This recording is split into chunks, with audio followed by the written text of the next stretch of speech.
ही भाव। अब महात्मा ने किनको आत्मदेव को दिए, बोले क्या मेरे पास 4 पुत्र हैं और फिर भी मैं अपना जीवन इस जंगल में व्यतीत कर रहा हूं, तुम्हारे पास कोई पुत्र नहीं है, तुम्हारा जीवन तो अच्छा है। वो बोले ना, उनको पुत्र मोह हो गया था। उन्होंने बोला कि महाराज कोई ऐसा उपाय कीजिए जिससे संतान की प्राप्ति हो। अब इन्होंने बोले ठीक है, संतान से शरणागति नहीं होता, संतान से शरणागति नहीं होता है, शरणागति होता है कि आपके कर्मों से, श्रीमद् भागवत कथा का श्रवण करने से। जय हो।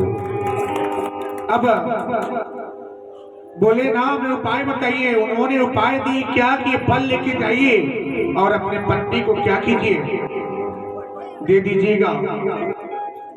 ये लेके गए और बोले क्या इसे सेवन कर लीजिए, इसे संतान की प्राप्ति होगा।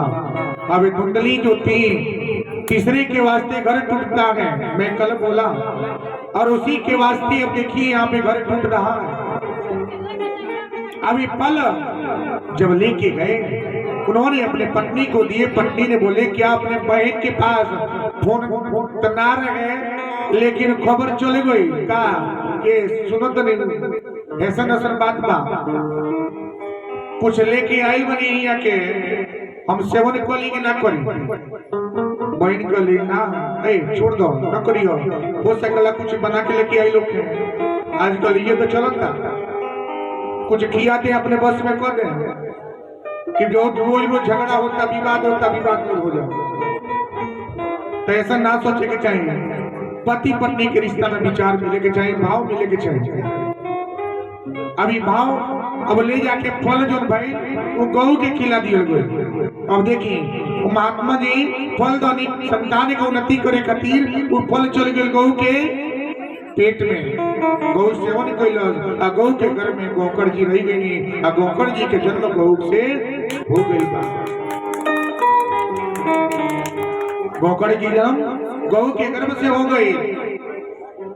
वो करीब बाद उनके बहन कली का तू गर्भ होने के का करो, झूठे नाटक करो,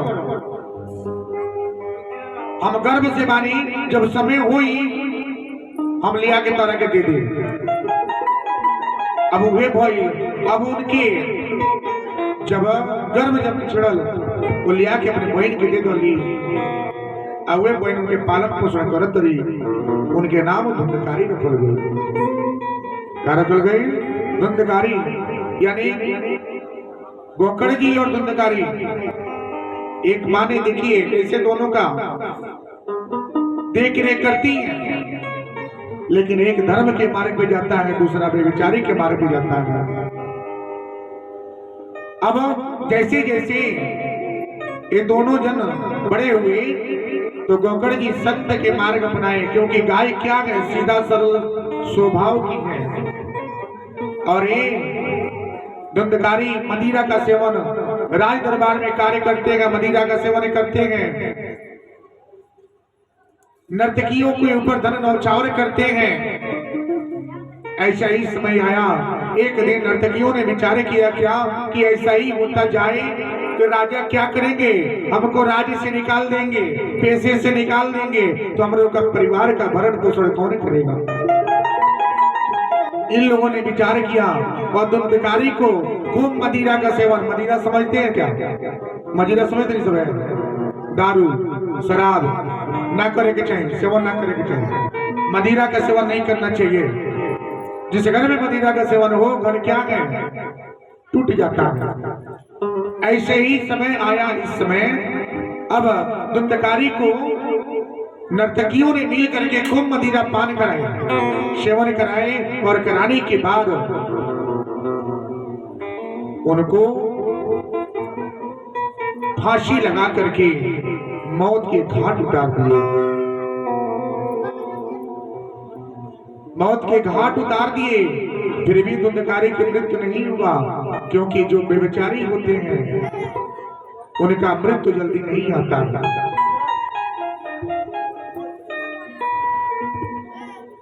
बार बार मुनि जतन कराई, अंत समय राम अवतरण। सज्जन साधु जो है ना भगवान की सेवा करते करते करते रह जाते हैं, नाम आता है चल देते हैं, लेकिन जो बेचारी हैं चोरी बेईमानी छल कपट मिथ्या जो करते हैं उनकी प्राण जो है वो बहुत ही कष्ट में निकलता है। फिर भी धुंधकारी के मृत्यु नहीं हुआ, उनके मुंह में जलता हुआ कोयला डाला गया और कोयले जो जलता हुआ गया तो उसे इतने दर्द भरे मौत उसको प्राप्त होता है। बात राजा तक गई, राजा आए बोले क्या ये कौन है? उन्होंने बोले क्या ये तो गौकर्ण जी के भाई धुंधकारी। गौकर्ण जी को खबर गया, गौकर्ण जी आए और अपने भाई को गले लगाए और लेके बोले क्या जीवन की अंतिम सांस अंतिम विदाई, भाई भाई का प्रेम सब कुछ बट जावे लेकिन भाई भाई का प्रेम जो है ना बटता है। चाहे कुछ भी हो जाए, धन दौलत घर द्वार सब कुछ बट जाता है। यानी कि अगर घर में बर्तन तक है तो एक इधर जाता है एक इधर जाता है। अगर घर में जात चलता है ना वो भी उसका भी बंटवारा हो जाता है, लेकिन बंटवारा उस समय हो जाता है लेकिन भाई भाई का प्रेम तभी बना रहता है। एक भाई दूसरे भाई के दर्द को समझता है, मिलता है, वो है भाई का प्रेम। सब कुछ बट जाएगा लेकिन बस रह जाएगा प्रेम, रह जाएगा प्रेम।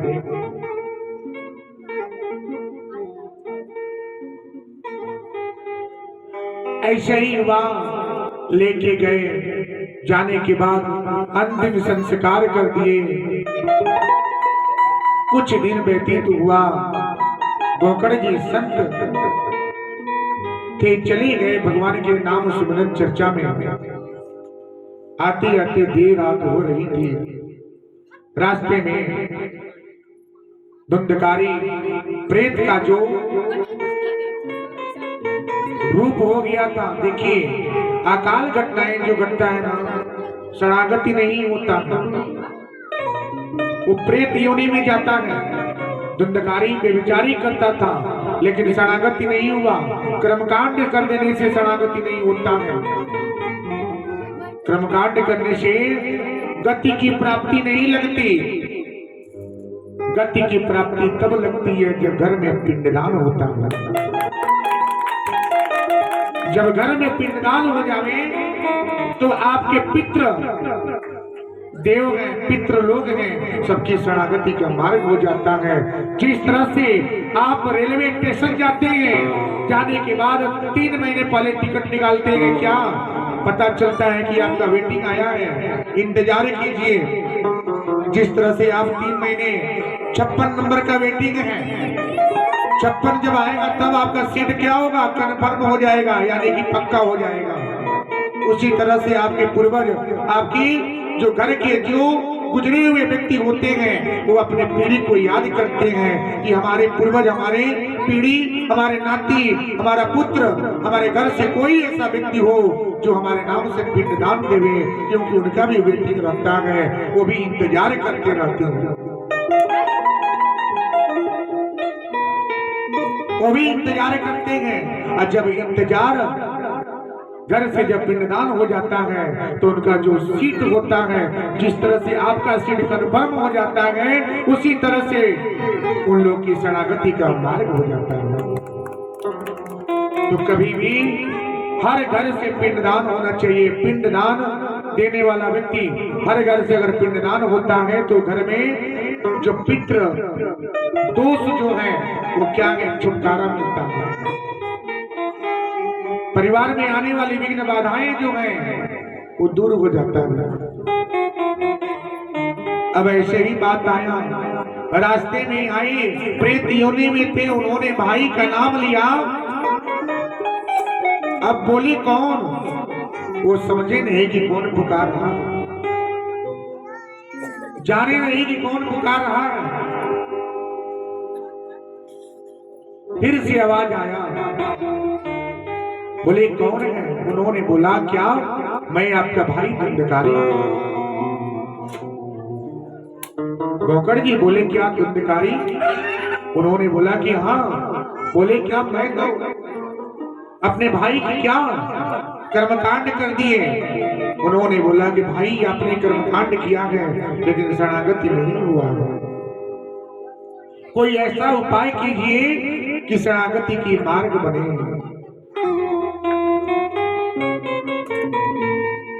अब ऐसे ही भावना रास्ते में उनको याद आ रहा है, बोल रहे हैं अपने भाई को पुकारी क्या, आज पुरानी राहों से कोई मुझे आवाज दे।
आप समझे तो इतनी सुंदर भाव छुपा है क्या।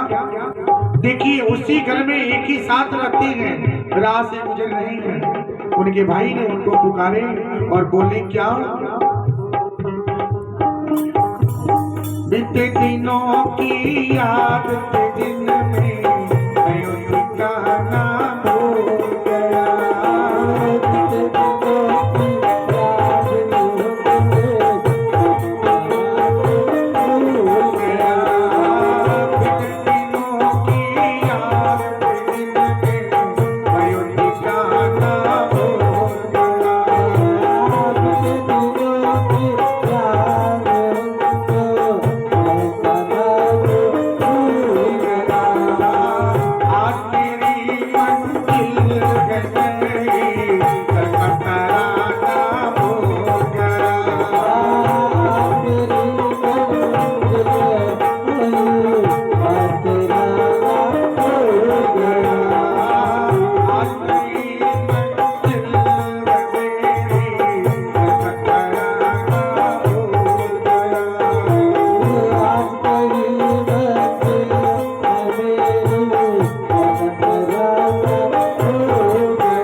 देखिए वो राम पुकार रहे हैं उनके भाई, इस शब्द में वो चीज छुपा है, ये भाव छुपा है।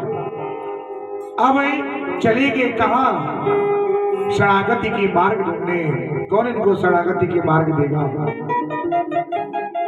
भटक रहे हैं। किसी संत से पता चला क्या कि आप नर्मदा नदी के तट में जाइए, वहां पे एक संत रहते हैं जहाँ पे सुखदेव जी मुनि का आश्रम है, वहीं पे जाइए। वो क्या करेंगे? शरणागति की मार्ग वही दे सकते हैं। ये भागी गए और जाते जाते उनके चरण में गिरे। जब चरण में गिर गए,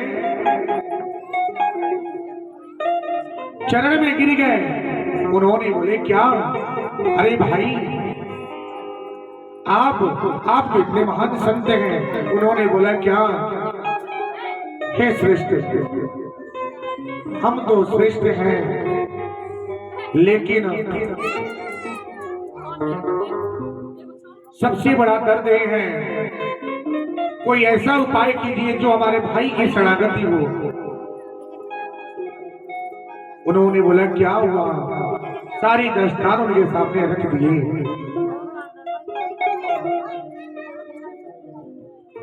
रख दिए। उसके बाद उन्होंने बोला क्या? ठीक है, इसका एक रास्ता है, इनको श्रीमद् भागवत कथा का श्रवण करना होगा, जिससे पापों की प्रायश्चित होगी और शरणागति की मार्ग बनेगी। शरणागति की मार्ग बनेगी। अब इन्होंने बोले सिरग इसका निर्णय कीजिए, प्रस्ताव रखिए।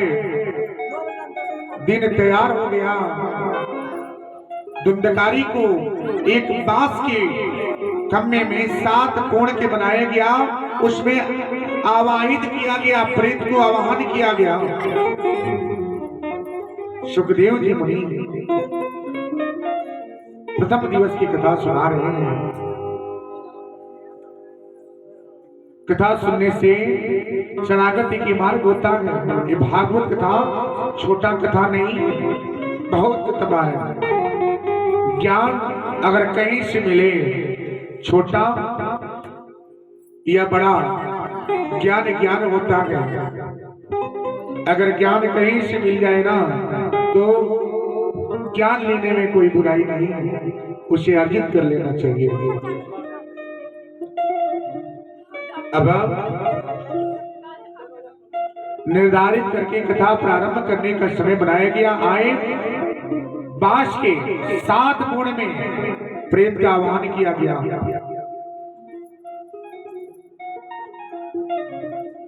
प्रथम दिन की कथा हुई।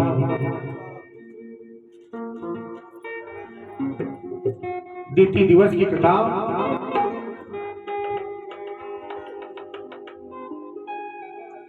हो रही थी। एक पोड़ से दूसरे पोड़ पे क्या, ये प्रेत जो था, एक नीचे से पाला स्टेट से दूसरे पे आया, दूसरे से तीसरे पे गया। जब सच्चा मन होता है ना, सच्चे भाव लगाकर कथा सुनेंगे तो क्या होगा, वो आपके मन तक जाता है और आपके पापों को धोएगा। समस्त पाप को धोएगा। लेकिन सच्चे भाव सच्चे मन से होना चाहिए।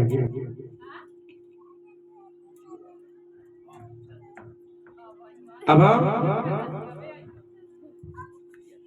तीसरे दिन की कथा हुआ, चौथे दिन भी हुआ।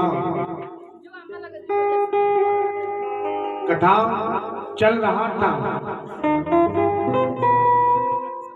एक प्रसंग ऐसा आया, क्या गौकर्ण जी ने बोले क्या, हे मुनिश्रेष्ठ,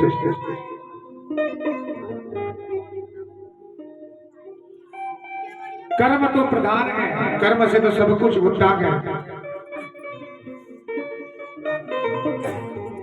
लेकिन बेविचारी की मार्ग को कैसे बदला जाए? विचार सबके मन में आता है, ऐसे ही विचार इनके मन में भी आया।